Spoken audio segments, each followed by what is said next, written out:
Hello everybody and welcome to episode 8 of Building Felucia in LEGO.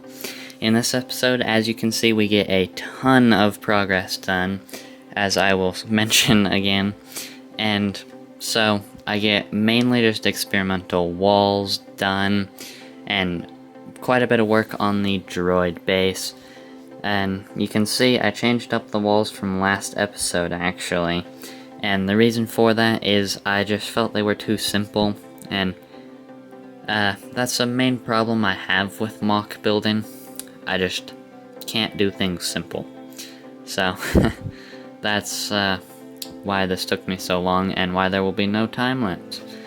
Number one is these episodes of Felucia will be getting slightly better in just progress and everything. Spending a little more time building, a little less time doing other things, and so hopefully that will make these videos just a little bit better. I know episode 5 and 6 were pretty lacking. I pretty much got rid of like half of the progress I had made. But anyways, the last and final thing I will say is next week will be a video-free week. I have a huge amount of pieces to sort, as you can see here before you. And this is just a product of not sorting anything that I build after I build it. And so I'm going to take next week to just sort pieces.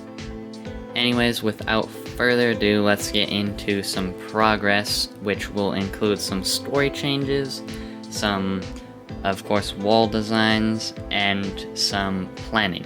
So, let's get into it.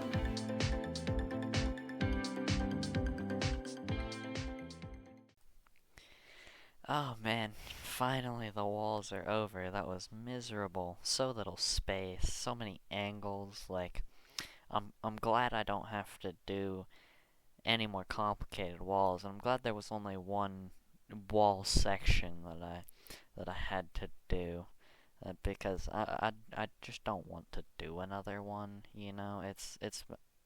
Oh, that's right, I have a whole nother wall section to do. Well, I mean, at least I don't have to design a whole new section. Yeah, I don't like walls very much. Okay, everybody, so I got a ton of progress done.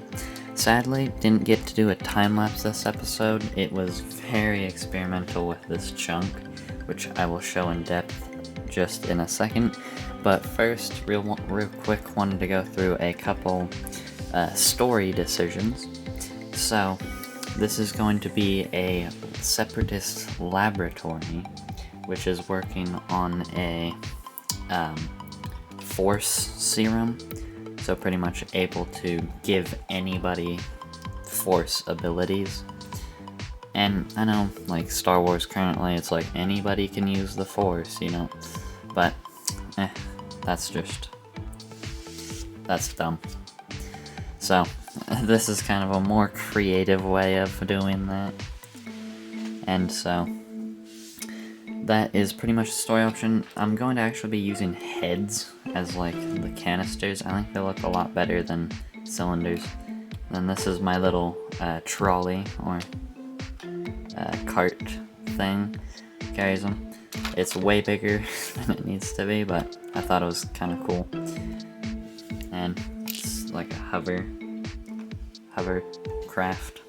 Then I have a few control panels back here, and over here I've decided to change it up and go with a kind of laboratory area. Not very big, but something kind of to do with this stuff. Then I want the mountain, a lift over here going up to kind of a plateau with a command center, like kind of covering this area as the second story. And it'll have just a little window and a door to this exterior lift, which is for supplies, and then just pretend like there's an elevator somewhere else. don't really need that to be seen, you know? And so, then on top of that, there will be, you know, antenna, top of the mountain stuff. Anyways, on to progress. First is this wall, which I'm actually really happy with. It is pretty simple. I just wanted kind of something simple but kind of mechanical looking for this area. And so it has this little control board and these two pipes, which I think look pretty good at the angle they're at. And I did some cool panel techniques. And this is where it starts getting complicated. So starting off, I got a little weapons rack, just, you know, half of it, or a little over half, just a few blasters and stuff.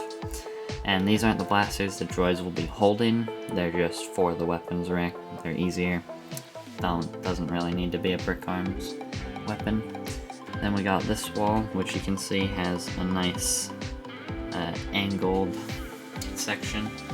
And if I show you the back, you can kind of see it's not actually connected. It is just set on there. So this is completely loose down here.